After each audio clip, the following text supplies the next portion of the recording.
meus amigos, continuo com a minha jornada na China e estou visitando um dos monumentos mais incríveis de todo o mundo, considerado informalmente como a oitava maravilha do mundo antigo, os Guerreiros de Terracota em Xi'an.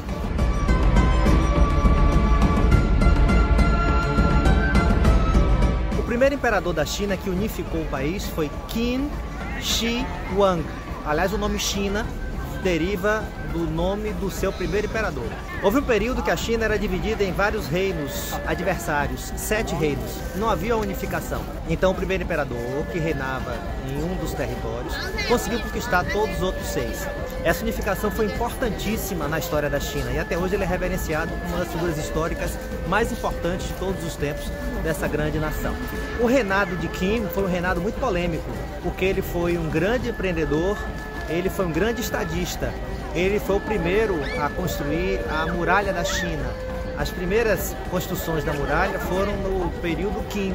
Na verdade, ele conectou diversas muralhas que já existiam dos reinos que foram conquistados. Mas ele foi o primeiro a fazer essa construção e milhares de escravos e de trabalhadores participaram dessa obra, vários deles morreram. Ele também foi responsável pela unificação da escrita, unificação da moeda, construção de estradas, unificação dos pesos e medidas. Ele foi importantíssimo para o desenvolvimento cultural, econômico e militar da China. Mas ele foi um déspota, ele foi um tirano e ele impôs um modelo de gestão que era autocrático. Antes, quando os 7 reinos eram independentes, a cultura florescia de maneira mais livre e independente. O confucionismo predominava, com uma visão de valorização da individualidade, do livre pensar e da cultura e das artes. Mas quando Qin assumiu o poder, ele mandou queimar livros, matar intelectuais e baniu o confucionismo. Somente suas ideias e as leis impostas por ele de maneira autocrática poderiam valer no seu reino. Ele governou de 246 a.C. até 210 a.C. Foram 35 anos de reinado. E ele sofreu várias tentativas de assassinato. Vários rivais tentaram matá-lo. E ele então começou a desenvolver uma certa paranoia. Então ele tentou se proteger de tentativas de assassinato e buscou a vida eterna. Ele exigiu que os seus alquimistas conseguissem descobrir o elixir da vida eterna. E no final das contas, tomando tantas drogas, tantas coisas criadas empiricamente pelos seus magos e pelos seus alquimistas e médicos, ele acabou se intoxicando com mercúrio, que era um dos componentes desse pseudo-elixir da longa vida. E no final das contas, ele acabou morrendo por envenenamento de mercúrio. Irônico, não? Aquilo que ele buscava, que era uma vida longa, acabou sendo encurtada por essas buscas alternativas de maneira narcisista. Ele envenenou o corpo. Será que às vezes nós também não envenenamos a nossa alma quando estamos em busca de maneira narcisista, arrogante, de autoafirmação, através de uma atitude destrutiva na relação que estabelecemos com as outras pessoas? Cuidado com aquilo que você deseja, cuidado com a forma como você vai viabilizar aquilo que você deseja. Porque a humildade é um atributo fundamental para a gente ter realmente uma vida não apenas longa, mas principalmente de qualidade, uma vida plena, que deve ser o grande objetivo de todos nós na nossa existência. A ambição do imperador era que sua dinastia durasse 1000 anos, mas só durou 50. Depois que ele morreu com 35 anos de governo, seus filhos assumiram, mas não eram nem um pouco populares. Aliás, como o governo dele era muito sanguinário, a população adorou quando ele faleceu e se insurgiu. Começou uma batalha terrível, os reinos fragmentaram, até que depois de 15 anos de guerra civil, surgiu a nova dinastia que durou 400 anos, a dinastia Han.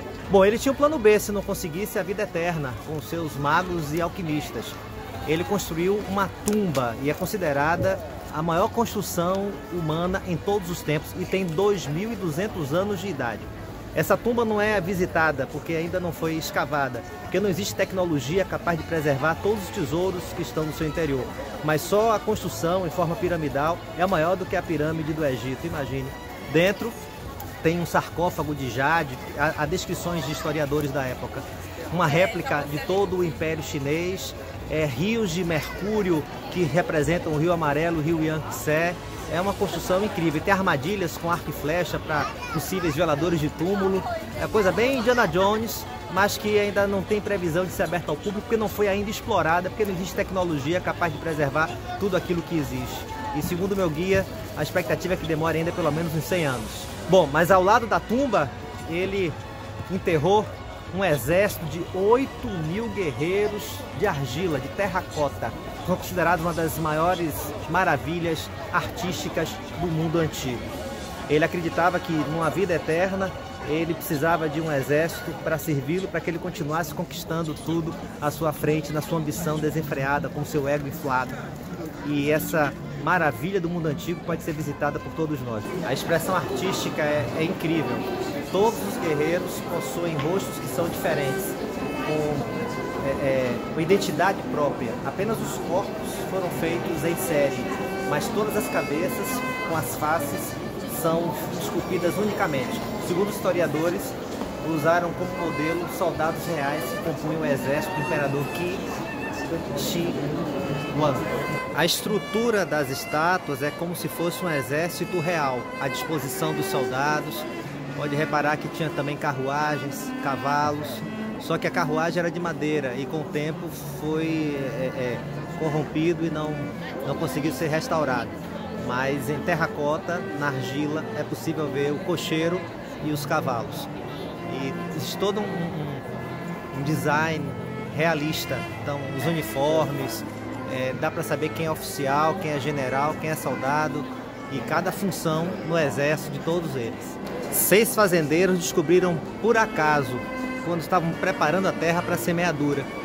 Hoje eles são considerados heróis nacionais e o governo concedeu uma aposentadoria vitalícia para eles e suas famílias. Dos 6 que descobriram, 4 faleceram, mas 2 ainda estão vivos e são considerados celebridades aqui na China.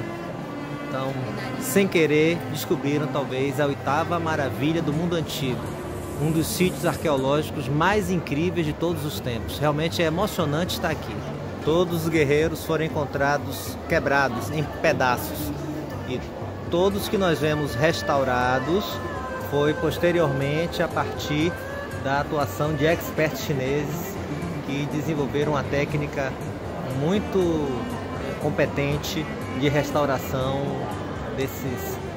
dessas obras de arte que traduzem muito da história da China. Os arqueólogos pegam todas as peças e tentam armar cada estátua como um grande quebra-cabeças. Meu guia me disse que para cada metro quadrado que ainda precisa ser escavado, demora 5 anos para conseguir terminar de organizar tudo e conseguir preparar as estátuas para a exposição. A expectativa é que em algum dia, ainda que vai demorar muito, todo esse terreno esteja estruturado com estátuas prontas e totalmente restauradas.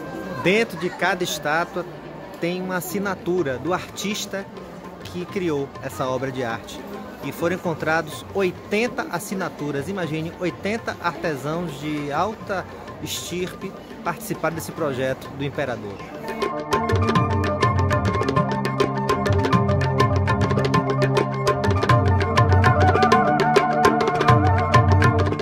Olha, eu já visitei a China algumas vezes, já visitei quase 100 países e aquilo que eu vi aqui é de fazer o coração acelerar. Se eu puder dizer para vocês, antes de morrer, todo mundo deveria visitar os guerreiros de terracota na cidade de Xi'an. Portanto, minha gente, história, psicologia, nós podemos tirar algumas lições muito interessantes.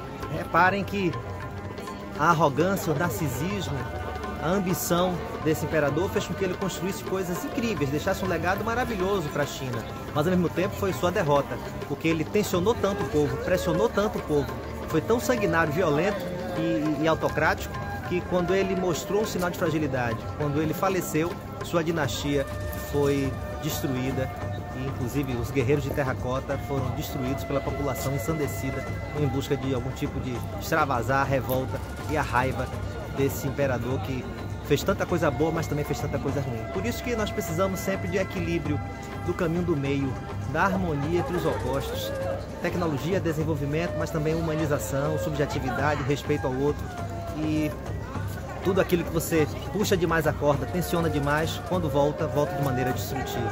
Tentou a vida eterna, acabou morrendo mais cedo, porque foi em busca de atalhos que não conseguiram dar as respostas que eles tanto esperaram.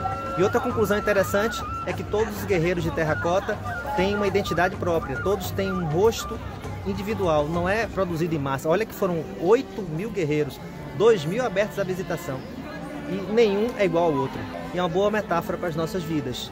Se você é empreendedor, nenhum colaborador é igual ao outro. Tem que tratá-los, você precisa tratá-los como sujeitos, com individualidade.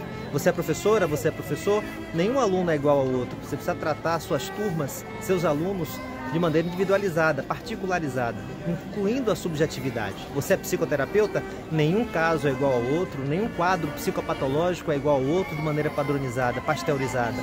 Cada história é única e respeitar essa subjetividade é fundamental para que a gente consiga desenvolver o nosso papel, seja ele qual for, tanto na vida pessoal quanto profissional, da melhor maneira possível. Você tem vários filhos? Seus filhos não são iguais, eles são diferentes e é muito bom você conseguir mapear as identidades de cada um. E a teoria dos tipos psicológicos junguianos é muito interessante porque nos ajuda a reconhecer que quando criamos conexões com as pessoas no seu canal correspondente, no canal específico, nós otimizamos os vínculos, diminuímos os conflitos e harmonizamos as relações.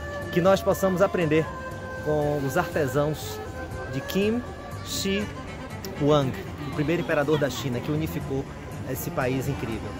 Tratar todas as pessoas de maneira individualizada, valorizando a subjetividade, mas que nós não caiamos no mesmo erro que ele, de querer tudo, de ser ambicioso demais, de querer conquistar tudo, inclusive uma vida eterna, de maneira narcisista e arrogante, porque quanto mais eu quero, mais eu posso cair de cara no chão. Mais eu ambiciono sem ética, mais eu acabo tropeçando.